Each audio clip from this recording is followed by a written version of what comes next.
বসে আছো, সবাই যে তোমার ওদিকে ডাকছে।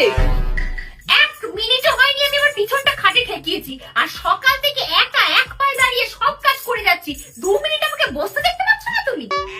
ভাইয়ের বিয়েটা হচ্ছে না, দেখো কি রাজকার্যটা একেবারে করতে যাচ্ছে। কই আমার বিয়ের সময়টা তো হুলুস তুলুস বাঁধেনি বাবা। আর তোমাকে দেখলে আমার যা রাগ হচ্ছে না। তোমার মা কেমন এক চোখো জানো? আমার বেলায় আশীর্বাদীতে কি দিয়েছিল? ওইটা পিঁপড়ের ডিমের মতো নাক ছাবি। আর বৌমার বেলায়, ছোট বৌমার বেলায় একেবারে পয়সা গদ গদ করছে। কি দিয়েছে জানো? কানের সাথে গলার সেট। বলে দিচ্ছি, ওই একখানা গলার সেট যদি আমি না পাই না, তোমার গলা আমি কেটে ফেলবো। আমার বিয়ের সময় আমার বাড়িতে দেখতে গিয়ে কি কি চাইনি তোমার লোভী মা। আর বিছানা, আলমারি, ড্রেসিং টেবিল, তোমার জন্য সাইকেল, আমাকে গয়না দিতে হবে, তোমাকে চেন দিতে হবে, আংটি দিতে হবে, না হলে নাকি তোমাদের সমাজে মুখ দেখাতে পারবে না। আর ছোট বউয়ের বেলা কি বললো দেখতে গিয়ে? আমরা মেয়েরিতে এসেছি, আমাদের কিচ্ছু লাগবে না। যত যত মানে অত্যাচার সব আমার উপরে, হ্যাঁ? যত অত্যাচার আমার গরিব বাবার উপরে হয়েছে। আসুক, দেখো না আমিও কেমন অত্যাচার করি, তুমি দেখো।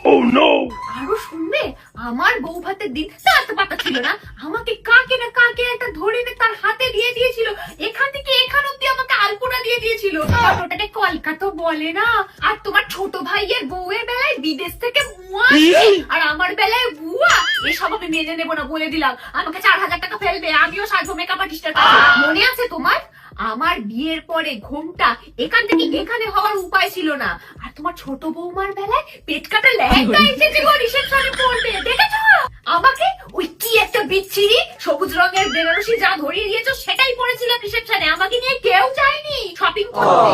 আমার বউ ভাতের দিন দুপুর বেলা আমাকে দিয়ে রান্না করিয়ে সবার পাতে ভাত দেওয়ানো হয়েছে। আর সেটা যদি ছোট বৌমার বেলায় না করানো হয় না, তাহলে তুমি দেখে নিও আমি উদয় অস্ত কাজ করে যাই এই বাড়িতে। তোমার মা আমাকে এরকম করে দেখছে এক চোখে। আর ছোট বৌমা সে খুব ভালো, ছোট বৌমার লেহেঙ্গা পরছে সেটা কেউ দেখতে পাচ্ছে না। আর আমি একবার একটা স্লিভলেস ব্লাউজ পরেছিলাম বলে তোমার মা আমাকে কি কথাটাই না শুনিয়েছিল। এবার দেখো আমিও কেমন সাজনটা দিই, খালি দেখো, সবাই দেখবে। হাত তুলে তুলে নাচবো আমি, দেখো। হ্যাঁ, কেন নাচবো না? আমি অবশ্যই নাচবো। বৌদি, আরে নিচে তো ডান্স প্র্যাকটিস হচ্ছে, তুমি যাবে না? হ্যাঁ, নাচবো তো। এই তো তুই নিচে যা, আমি যাচ্ছি এক্ষুনি প্র্যাকটিসে, রিহার্সাল করে আসি। ঠিক আছে, চলো চলো।